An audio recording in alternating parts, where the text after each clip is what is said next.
Bismillahirrahmanirrahim.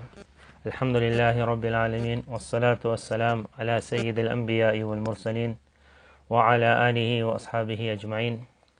Continuing with the sublime etiquettes and character of Rasulullah sallallahu alayhi wasallam, the gist which Imam Ghazali rahimullah has written regarding the conveyance of Rasulullah sallallahu alayhi wasallam. He writes, Nabi sallallahu alayhi wasallam would, according to circumstances, sometimes ride a horse, sometimes a camel, sometimes a mule, sometimes a donkey. Sometimes Allah's Nabi sallallahu alayhi wasallam would go around walking barefooted, sometimes without a chadar, without an amama, without a topi. Allah's Nabi sallallahu alayhi wasallam would go to the far corners of Medina Munawwara to visit the sick. Rasulullah sallallahu alayhi wasallam loved good smells and he disliked foul smells. He had the habit of sitting amongst the poor and the needy. He would honor the people of character due to their character. He would make comfortable the honorable people of every nation with his kindness and favors. He would fulfill the rights of his relatives and family, but he would never give them preference over those who were more virtuous. He would never treat anyone with harshness and in an ill-mannered way. Hazrat Mufti Shafi Sahib rahimullah writes, to get angry with someone or to give punishment within the limits of the Sharia, at the times when the laws of the Sharia are trampled, that is not included in having a bad temperament. In fact, this is important for the rectifying of the character of the one that has done evil. However, it must be within the Shariat, and it must be because of something having been done against the Shariat. Continuing, Imam Ghazali rahimullah writes, whoever made an excuse to Rasulullah sallallahu alayhi wasallam, he would accept it. Allah's Nabi sallallahu alayhi wasallam would also joke. However, nothing contrary to the truth would ever emerge from his blessed lips. He would laugh, but was never excessive in the sound of his laughter. Rather, his laughter was merely a smile. If Nabi sallallahu alayhi wasallam saw in front of him permissible games, he would not prevent it.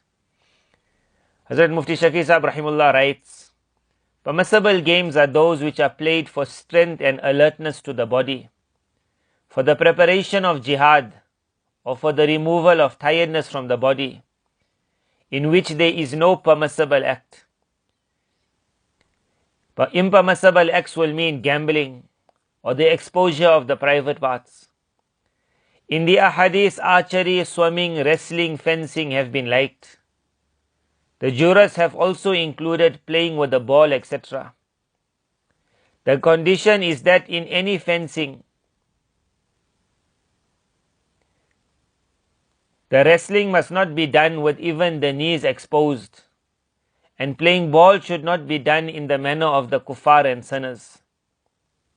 If these conditions are not adhered to, these games will also become impermissible.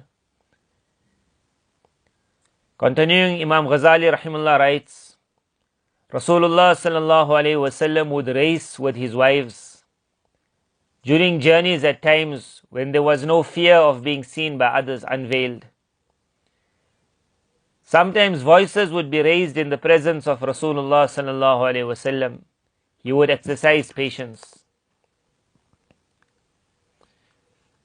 This was the beautiful character of Rasulullah sallallahu alayhi wasallam, that when voices were raised in front of him, he would remain patient. Otherwise, this was not appropriate for the Sahaba radiyallahu anhum. Thus Almighty Allah revealed its prohibition. Ya ayyuhalladhina amanu la tuqaddimu bayna yaday Allahi wa rasulihi, till the end, where Almighty Allah forbade them from raising their voices in front of Rasulullah sallallahu alayhi wasallam. In Rasulullah sallallahu alayhi wasallam's house, there were a few camels and goats. Nabi sallallahu alayhi wasallam and his family would live on its milk. He had a few slave boys and girls.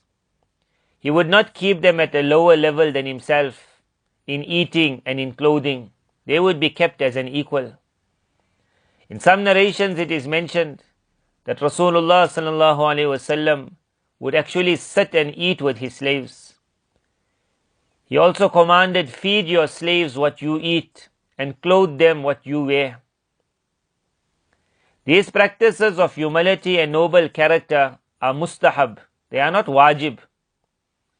On condition that the slave, the worker, is not in dire need of food or clothing.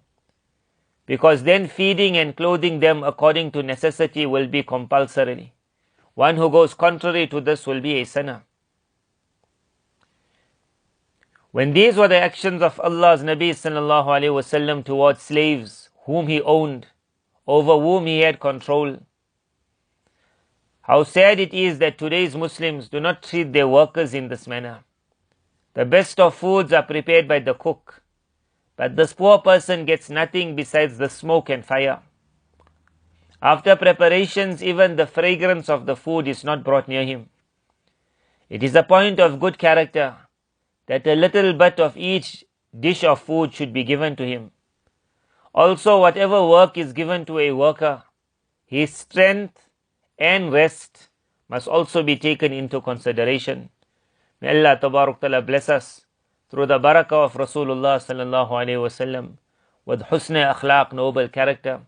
And through this noble character, may Almighty Allah accept us and make us amongst His beloved and amongst His accepted slaves. Wa akhiru da'wana and alhamdulillahi rabbil alameen.